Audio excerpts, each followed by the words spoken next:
12 September 2025 பொதுக்காலம் 23ஆம் வார வெள்ளிக்கிழமை. முதல் வாசகம்.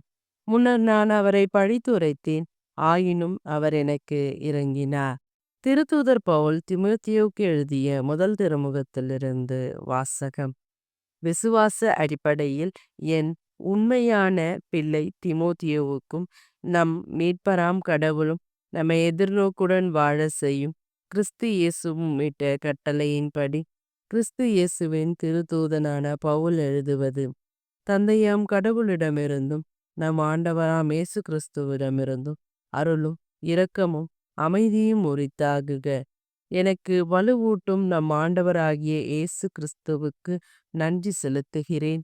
ஏனெனில் நான் நம்பிக்கைக்குரியவன் என்று கருதி அவர் என்னை தம் திருத்தொண்டில் அமர்த்தினார். முன்னர் நான் அவரை பழித்துரைத்தேன், துன்புறுத்தினேன், இழிவுபடுத்தினேன். ஆயினும் நம்பிக்கை கொண்டிராத நிலையில்தான் அவ்வாறு நடந்ததா அவர் எனக்கு இரங்கினார். இயேசு கிறிஸ்துவோடு இணைந்த நிலையில்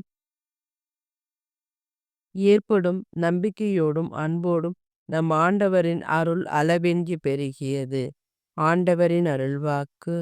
இறைவா உமக்கு நன்றி. நற்செய்தி வாசகம். பார்வையற்ற ஒருவர் பார்வையற்ற வேறொருவருக்கு வழிகாட்ட இயலுமா? லூக்கா எழுதிய தூய நற்செய்தியிலிருந்து வாசகம். அதிகாரம் 6 இறை வார்த்தைகள் 39 42 முடிய. அக்காலத்தில் இயேசு அவர்களுக்கு உவமையாக கூறியது, பார்வையற்ற ஒருவர் பார்வையற்ற வேறொருவருக்கு வழிகாட்ட இயலுமா? இருவரும் குழியில் விழுவார் அல்லவா? சீடர் குருவை விட மேலானவர் அல்ல, ஆனால் தேர்ச்சி பெற்ற எவரும் தம் குருவை போல் இருப்பர்.